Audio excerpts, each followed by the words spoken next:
We have 10 minutes for questions from the audience, or maybe a sharing of your own investment journeys. As we've all had a very bruising week in the equity markets, anybody want to pose a question or maybe share a story? Just come to the microphone. All right, as I wait for that, I wanted to know from our panelists, what do you think is going to be the biggest risk for 2018? Is it going to come from outside or something from within the Philippines, or maybe even the region? Jack? I think the biggest risk is probably the retaliation of the trade war, if that gets escalated. Because there are lots of things that China can do on their side. For example, but not in the way of North Korea, no. Sorry? The North Korean Pyongyang sort of missile attack, no. Not that. That is coming yeah. from North Korea, not China. But I think it's actually more effective from the China side. For one thing, China has 1.2 trillion of worth of U.S. Treasury in their portfolio. I mean, if really, U.S. doing anything that pisses them off, they can just abruptly sell it, and it will cause a lot of problem. The other thing on China's side that they can do to the U.S. if the trade war escalates is that they can actually impose a self-reduction of export to the U.S. And imagine if the U.S. American cannot buy the cheap T-shirt, footwear, furniture, and that sort of things, inflation will pick up. And higher inflation means the Federal Reserve need to raise rates higher, which will cause global problem. So I think that will be the risk that we need to look out for. What about you, Wilson? What are you seeing? Well, I agree. Our basic thesis for the market, bull market, is actually a global bull market, synchronized economic growth, global economic growth, and the trade war can actually dampen this. No? As we've seen, when the U.S. market drops, everybody else drops, including us. No?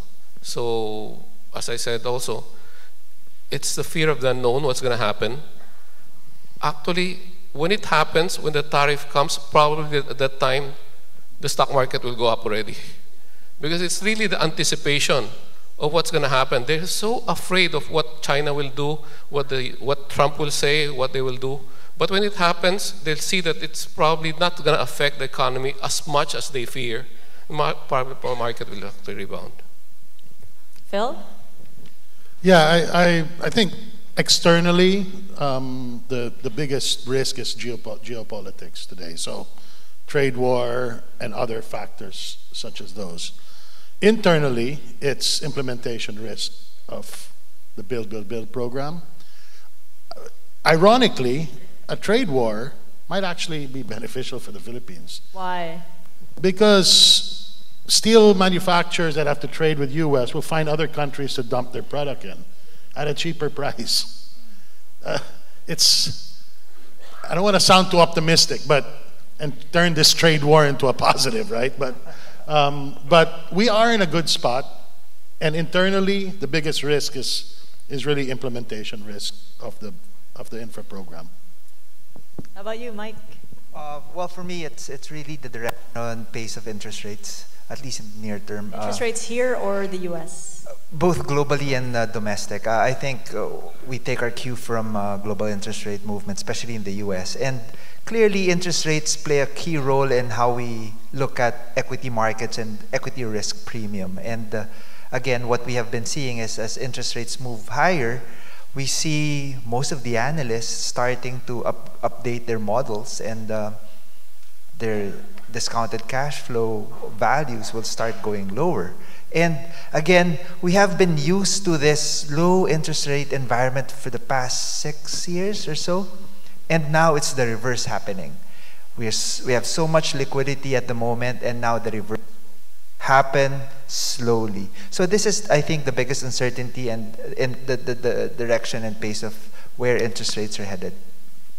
What about you, Gus? What are you seeing as a nice narrative or scary narrative for 2018? Well, I think what worries investors right now is the exchange rate, although I don't think it will be. The Philippine peso's fall to 12-year lows. Why? Yeah, the weaker peso. Well, that's because, for example, if you were a Filipino investor and you'd like to preserve capital in dollar terms, then you'd probably be looking to dollar assets and avoiding Philippine assets, although, I mean, that would probably be a small portion of the population, but that small portion that holds a lot of money.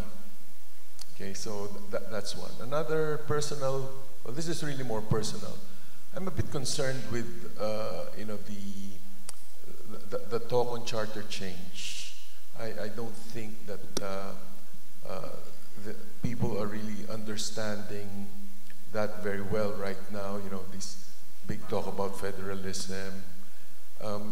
I just think that when people wake up to political realities, it might cause some kind of change of mindset on particularly on the stability of our political system. And I think political stability is it's a catalyst for a long-term downtrend. That's why I'd like to follow that rather closely.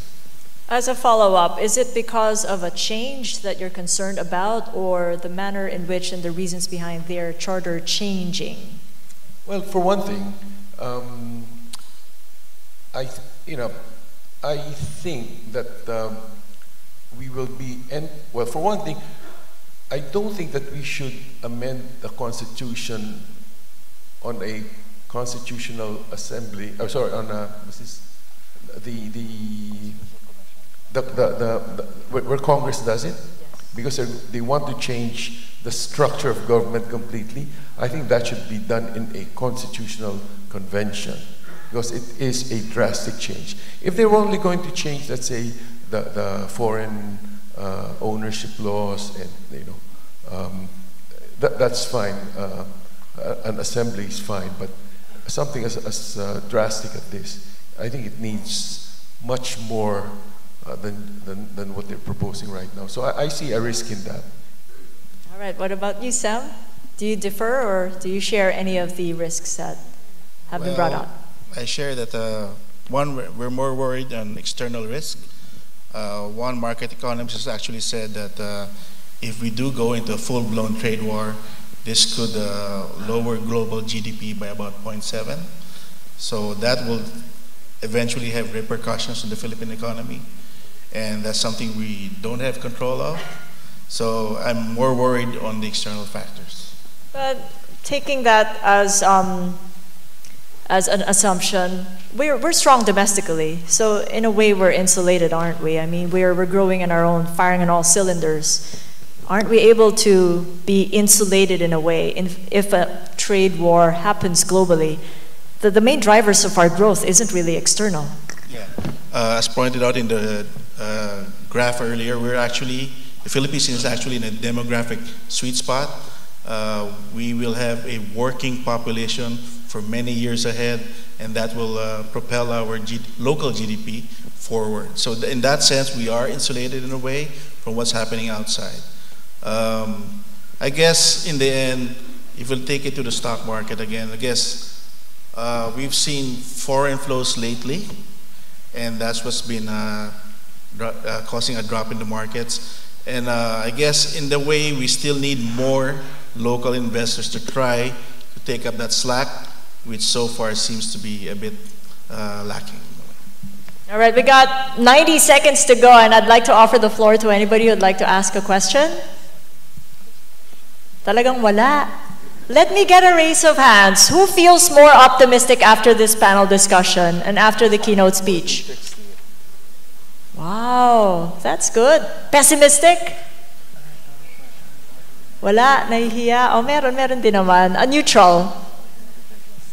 Okay, well, I saw a lot of optimistic hands, so I feel happy and also optimistic that I can have a good night's sleep, even though I wake up every single morning with the, ito pala, salamat nahihiya ata kayo, kaya ayun sa microphone.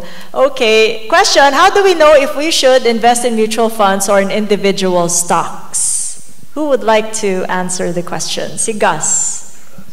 Actually, Marvin and I talked about that yesterday. And I told him, look,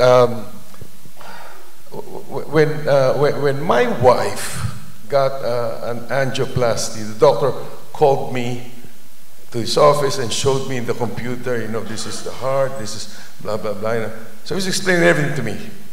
But I didn't understand a thing. Okay. So I was telling Marvin, what are we? We're fund managers. Just like the doctors, I do something and then hope that it heals the patient. And the reason why we trust our doctor is because he's doing it every day, right? He's diagnosing, you know, he's looking at the patient, he's following the vital signs every day. And that's, I think, who we are, fund managers, right? We follow the signs every day. We look at things every day. We practice our chosen profession on a day-to-day basis. And in that way, I think we are better in touch in managing our portfolios.